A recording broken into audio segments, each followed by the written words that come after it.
Assalamualaikum warahmatullahi wabarakatuh. Waalaikumsalam warahmatullahi wabarakatuh. Bro and sis, ketemu lagi kita bincang-bincang sore hari bersama Bapak Dr. MS Kaban.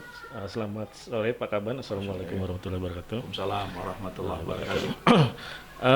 Bang Kaban, kita sore ini ngobrol-ngobrol santai lagi tentang ekonomi umat ya. Sebelumnya tadi sebelum terjadi diskusi ini kita sempat ngobrol. Sebenarnya para tokoh bangsa kita itu selain bicara politik juga bicara tentang ekonomi.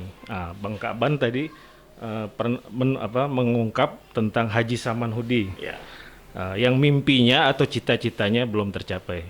Haji Samanhudi itu kira-kira bagaimana Bang Kaban? Ya, alhamdulillah. Terima kasih.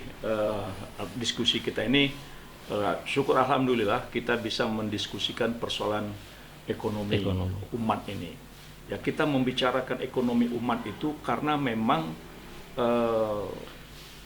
mayoritas, gitu ya, mayoritas masyarakat kita ini yang Muslim itu, ya, disebut dengan umat itu kan dalam pengertian itu kan semua yang mengaku Islam itu adalah umat. Ya, apapun dia gitu kan, walaupun nanti setelah itu ada umat Nasrani, ada umat Hindu, ada umat Buddha, ya. Jadi artinya masyarakat Indonesia, ya. Nah, jadi mayoritas masyarakat Indonesia ini, gitu kan, itu adalah orang-orang yang boleh dikatakan belum menikmati kemerdekaan. Nah, jadi ini belum menikmati kemerdekaan. Kenapa? Karena kita jangan lupa bahwa cita-cita proklamasi kemerdekaan itu bermuara pada keadilan sosial bagi seluruh rakyat Indonesia. Nah, persoalannya adalah bagaimana bagaimana keberpihakan kebijakan terhadap mayoritas masyarakat ini yang kita sebut umat itu tadi. Nah, saya ingin mengingatkan kita semua, ya, mengingatkan seluruh komponen bangsa ini, baik yang sedang berpuasa maupun yang akan berpuasa. Ataupun orang yang bercita-cita mau berpuasa, kita semua dulu ingat bahwa Serikat Islam itu diprakarsai oleh Haji Samanhudi, ya, Haji Samanhudi. Nah, Haji Samanhudi ini ada di wilayah Surakarta, ya kan, daerah operasionalnya itu boleh dikatakan kalau sekarang itu daerah Laweyan. Nah, ya. Nah, apa yang kita lihat dari yang memicu, ya, yang memicu mendorong Haji Samanhudi untuk membangun semangat itu tadi, ya, sejak 1905, ya, kemudian dia menggalang itu, dan ternyata yang digalang oleh Haji Samanhudi itu memang para haji-haji. Ya, ada namanya Haji Bakri, ya, ada Haji Rifai, itu digalang oleh Haji Samanhudi yang mereka merasakan pada saat itu bahwa kaum pribumi. Jadi ini juga problem. Kenapa kita sekarang ini setelah merdeka kok sepertinya alergi terhadap istilah pribumi itu? Ya kan? Sampai ada keputusan-keputusan presiden untuk tidak menyebut kata-kata pribumi. Ini menurut saya sebuah kekeliruan. Karena Haji Samanhudi itu memang dia membangun motivasi, ya kan? Dia menggalang para haji yang orang-orang kaya, karena Haji Samanhudi itu orang kaya. Dia adalah pengusaha. Ya. Jadi dia menggalang kekuatan para haji-haji ini, ya, membangun komunitasnya. Nah, mereka bangun sebuah syarikat. Nah, syarikat itu kan syirkah. Ya. Kalau bahasa sekarang tuh sharing. Ya, biar kerennya sharing. Nah, tapi syirkah, kerjasama. Ya, kerjasama. Nah, kerjasama syirkah, ya, jangan lupa, kerjasama syirkah yang digalang oleh Haji Samanhudi itu karena waktu itu berhadapan dengan namanya kongsi. Nah, ini kan kita nggak pernah kaji kan? Iya, betul. Jadi pada zaman Haji Samanhudi itu sudah ada namanya grup kongsi. Siapa grup kongsi ini? Kongsi ini adalah para pedagang-pedagang, ya, pengusaha-pengusaha Cina. Ya. Nah, jadi karena ada pengusaha-pengusaha Cina yang begitu waktu itu sering mendapat dukungan dari pemerintah Belanda, Haji Samanhudi menggalang para haji-haji. Menggalang para haji-haji, pebisnis-pebisnis yang waktu itu mayoritas pedagang batik. Haji Samanhudi ini punya jaringan bisnis batik sampai ke Jawa Timur, sampai ke Jawa Barat. Di Jawa Barat itu ada nama Suwardi Suryaningrat. Ya. Itulah pedagang-pedagang yang dia galang itu. Nah, apa cita-cita Haji Samanhudi tadi? Cita-cita Haji Samanhudi itu bagaimana pribumi itu, ya, bagaimana pribumi itu bisa bangkit kekuatan ekonominya. Yang karena pada zaman itu selalu berhadapan dengan Belanda, dan Belanda ini selalu melindungi pedagang-pedagang, pengusaha-pengusaha Cina. Kenapa? Jadi saya ingin mengatakan bahwa terlalu naif kita di zaman kemerdekaan ini, lalu setiap menyebut Cina seakan-akan rasialisme. Tidak. Ya. Cina itu bukan suku. Cina itu bangsa. Ya. Ya. Cina itu bangsa. Dan tentu dalam sejarah kita bisa lihat. Tapi kita poinnya coba kita ambil Haji Samanhudi tadi. Jadi apa yang dirintis oleh Haji Samanhudi dengan para haji-haji, dan kemudian bagaimana mereka itu Haji Samanhudi menghabiskan hartanya, menguras hartanya itu untuk membiayai media-media pada zaman itu. Ya, apalagi pada zaman itu tahun-tahun 1904, 1905 ya sampai 1911 itu ada pengaruh krisis ekonomi dunia juga pada waktu itu, sehingga ada sumber-sumber bahan-bahan industri untuk kepentingan batik itu mengalami kesulitan-kesulitan. Nah, disitulah Haji Samanhudi menggalang itu, ya, menggalang bagaimana supaya kekuatan. Nah, ternyata respon, jadi ada respon publik, termasuk keluarga-keluarga keraton, istana, Ngabehi itu berpihak. Nah, ketika keluarga keraton itu berpihak kepada gerakan Haji Samanhudi ini, pemerintah Belanda worry. Nah, itu dihambat gerakan-gerakan ini. Sampai Ngabehi itu yang dari lingkungan keraton itu yang tadinya sudah memberikan dukungan, tiba-tiba dia diasingkan, dibawa ke Belanda untuk tidak. Nah, karena itu respon terhadap syarikat Islam dalam konteks dagang itu responnya sangat luar biasa. Nah, jadi saya mengatakan bahwa apa yang dirintis oleh Haji Samanhudi untuk membangun kekuatan ekonomi umat itu berhadapan dengan ekonomi yang dibangun oleh para kapitalis pada saat itu, ya kan, yang kemudian di-backup oleh pemerintah Hindia Belanda, ini menimbulkan kekhawatiran. Nah, jadi apa yang diperjuangkan oleh Haji Samanhudi untuk gerakan ekonomi, yaitu hanya sampai 1914 ketika terpusat di Solo, ya kan. Nah, kemudian setelah itu gerakan Syarikat Islam pindah ke Surabaya dipimpin oleh Cokro Aminoto. Nah, jadi apa yang dicita-citakan oleh Haji Samanhudi membangun kekuatan ekonomi umat dalam pengertian ekonomi kaum pribumi sampai kita merdeka sekarang ini belum terwujud. Nah, saya pikir ini salah satu tanggung jawab bagaimana kita di dalam alam kemerdekaan ini, kaum pribumi ini nggak usah alergi terhadap kata-kata pribumi. Ya kan? Kenapa bangsa kita sendiri yang disebut dengan kami bangsa Indonesia, dengan ini menyatakan kemerdekaan Indonesia. Yang menyatakan kemerdekaan Indonesia siapa? Yang terjajah kan? Yang terjajah itu siapa? Kan kaum pribumi. Apapun agamanya. Ya, apapun agamanya, apapun sukunya. Dia adalah orang yang ikut beserta bersama-sama menyatakan kemerdekaan. Jadi ketika kita bicara ekonomi umat, kita bicara ekonomi kaum pribumi. Nah, ini yang menurut saya, kalau terus kata-kata pribumi ini seperti dihantui rasa ketakutan, dituding rasialis apa dan sebagainya, saya pikir itu adalah salah satu cara menyingkirkan kaum pribumi ini.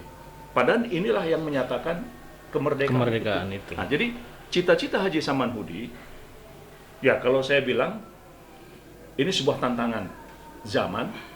Nah, bagaimana implementasi zaman sekarang ini. Nah, implementasi zaman sekarang ini kita sudah sama-sama tahu karena kita sekarang ini sudah masuk dalam wilayah apa yang disebut dengan penguasaan kaum oli, ya, kaum oli, kaum pelicin. Oli itu kan pelicin. Iya, iya. Nah, karena dia dalam kekuasaan jadi oligarki. Oligarki. Iya, iya. Jadi hati-hati kaum oli iya, iya. pelicin ini, jadi bisa jatuh, Iya, bisa terpeleset. Jadi pemirsa, ekonomi nampaknya memang tidak bisa terpisahkan dengan politik.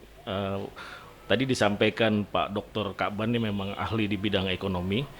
Jadi Pak Haji Samanhudi ini pertama membangkitkan ekonomi, baru dilanjutkan mungkin Pak Cokro secara politiknya. Secara politik.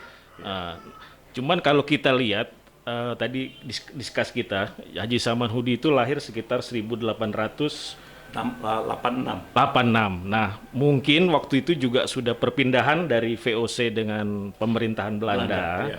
sehingga para tokoh-tokoh pribumi waktu itu yang dimotori oleh Haji Samanhudi melihat ada peluang untuk mungkin yang selama ini tertekan umat dalam hal ini umat Islam, ya kan, tertekan secara bisnisnya karena kemajuan bangsa Indonesia dari zaman Majapahit maupun Sriwijaya dan lain sebagainya, ekonominya tidak terlalu, saya lihat tidak terlalu sehidup ketika Islam masuk Nusantara, karena orang Islam dengan perdagangan sesuatu yang tidak terpisahkan, Bang Ka'ban.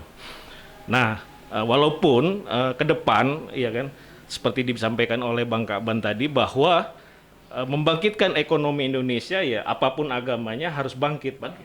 Secara umum bahwa yang disebut bangsa Indonesia pribumi ya bangsa Indonesia itu sendiri kan begitu.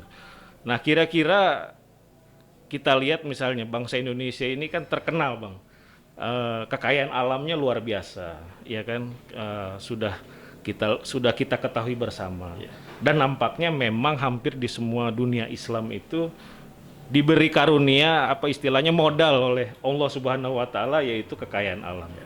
Tetapi rasa wira swasta ini udah lama tertekan oleh banyak hal, sehingga kayaknya faktor apa ini, Bang, yang membuat kok jadi nggak mau hidup lagi gitu? Secara sederhana, ya, secara mudah, ya, kalau orang belajar pengantar ilmu ekonomi, itu kan ada apakah makro maupun mikro, itu selalu ada bicara tentang faktor-faktor produksi. Ya, betul. Iya kan? Iya. Jadi faktor-faktor produksi itu bisa menjadi alat kita untuk melihat bagaimana penguasaan ekonomi itu. Nah, yang paling pertama sekali ketika kita bicara faktor produksi itu kan lahan, Ya. Land. Ya kan? Karena dimanapun di dunia ini ada perjalanan datangnya satu kelompok ke wilayah lain, dia cari tempat, cari land. Ya. Bagaimana misalnya orang-orang yang oposisi terhadap kerajaan Inggris, kerajaan di Eropa, ya kan, untuk dia berangkat sampai ke Amerika, cari lahan kan? Iya. Kan itu land. Gitu kan. Nah, begitu juga Tanah baru istilah. Begitu juga orang-orang entah dari Vietcong. Ya. Nah, satu ilustrasi lah saya katakan gini. Ketika bapak saya itu mencari lahan, buka lahan di daerah Riau, saya itu protes. Saya bilang, Pak, ngapain sih bapak pergi ke Riau? Beli-beli lahan lagi, saya bilang gitu. Toh lahan kita yang ada apa nggak cukup? Dia bilang gitu. Kan jauh. Bahasa saya jauh. Ya. Apa bilang bapak saya? Karena bapak saya itu cuma tamat SD. Apa kau bilang, katanya? Itu kau tengok orang-orang Vietnam, keluar bahasa Medannya. Kau tengok itu orang-orang Vietnam itu, katanya. Pakai perahu dia keluar cari tempat. Nah, apalagi kita, katanya bilang, dari Sumatera Utara ke Riau, ya, naik mobil 12 jam, nyampe. Jadi bagaimana penguasaan lahan? Oke? Nah, kita perlu ingat, kita kembali buka sejarah, ya, bahwa begitu VOC runtuh akibat korupsi, ya, maka ada kelompok-kelompok yang menikmati itu, yang menggerogoti VOC dari dalam. Kemudian barulah secara resmi pemerintah Belanda masuk dan kemudian membuka banyak areal-areal perkebunan. Ujungnya apa? Penguasaan lahan. Ya kan? Kebun kopi, kebun tebu, kebun karet, kebun teh, ya, kebun kelapa dibangun di Pulau Jawa dengan areal yang sangat-sangat luas. Ya kan? Di Sumatera Utara dibuka perkebunan karet, perkebunan tebu yang luasnya. Nah, kemudian setelah merdeka, cara-cara kolonial itu kita lanjutkan. Iya. Nah, ini yang harus dirubah. Ya, konsesi-konsesi hutan. Iya. Coba. Bagaimana konsesi-konsesi hutan itu diberikan kepada orang-orang dengan luas yang Luar biasa. seperti tak terbilang. Iya. Tidak bermaksud sara, 80% tanah Indonesia dikuasai oleh. Kita kan ngomong ini maksudnya supaya ada perubahan. Betul, betul. Ada perbaikan tadi untuk umat, untuk bangsa, untuk kaum bumi putra, untuk kaum pribumi. Iya, iya. Nah, itu, ya kan? Ya, jadi supaya orang jangan salah, saya tetap mengkritik ya kenapa kata-kata pribumi itu seperti sedemikian rupa. Enggak, ya bumi putra ya pribumi. Nah, jadi bagaimana lahan-lahan ini? Karena dimanapun faktor produksi itu adalah lahan. Ya. Nah, bidang kelautan misalnya, ya, bidang kelautan, perikanan dan kelautan. Kita ini di mana sumber-sumber daya produksi yang melimpah ruah, di situ kemiskinan berkembang. Ini kan ada hal yang kontradiksi, yang menurut saya ini harus diakhiri. Karena kita sudah 76 tahun merdeka. Kenapa kebiasaan-kebiasaan, cara-cara kolonial itu masih dilanjutkan? Ya, bagaimana logikanya misalnya ada orang ya memang undang-undang membolehkan, ya, misalnya memberikan kawasan hak penguasaan hutan sampai 100.000, 200.000 hektar per satu unit perusahaan. Tapi kalau dia bikin jaringan, dia bikin link, dia bisa menguasai sampai 4-5 juta hektar.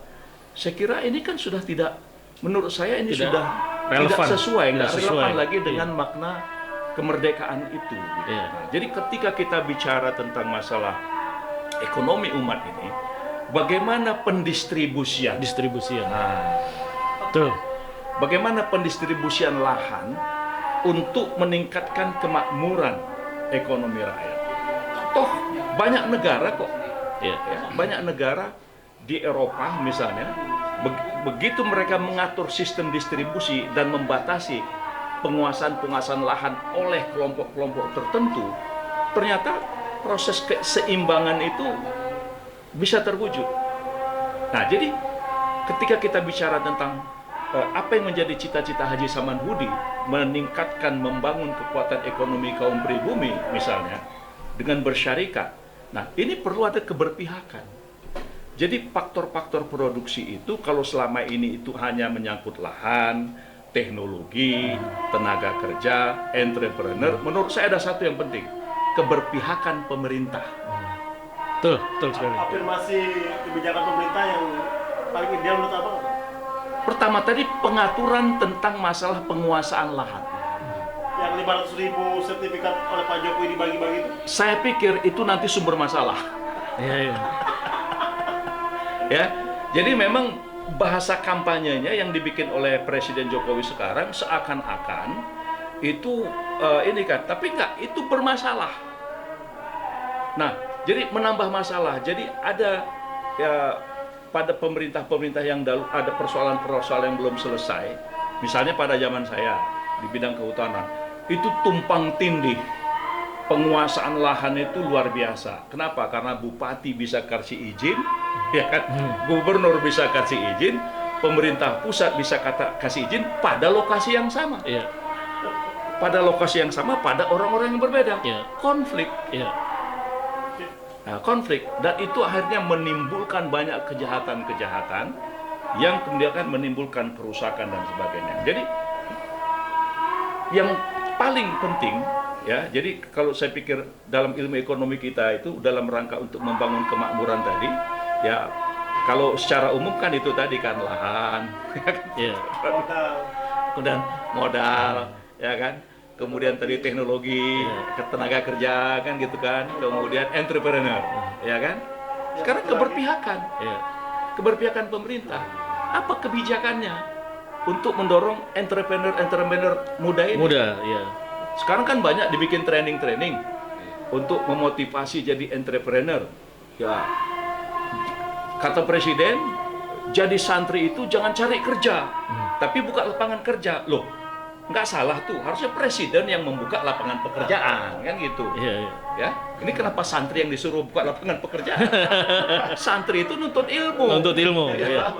Nuntut ilmu, baca kitab, persiapkan diri. Nggak usah disuruh pun mereka sudah berinisiatif sendiri gitu kan. Nah ini kan sesuatu ini anu aja, Iya, selingan aja. selingan.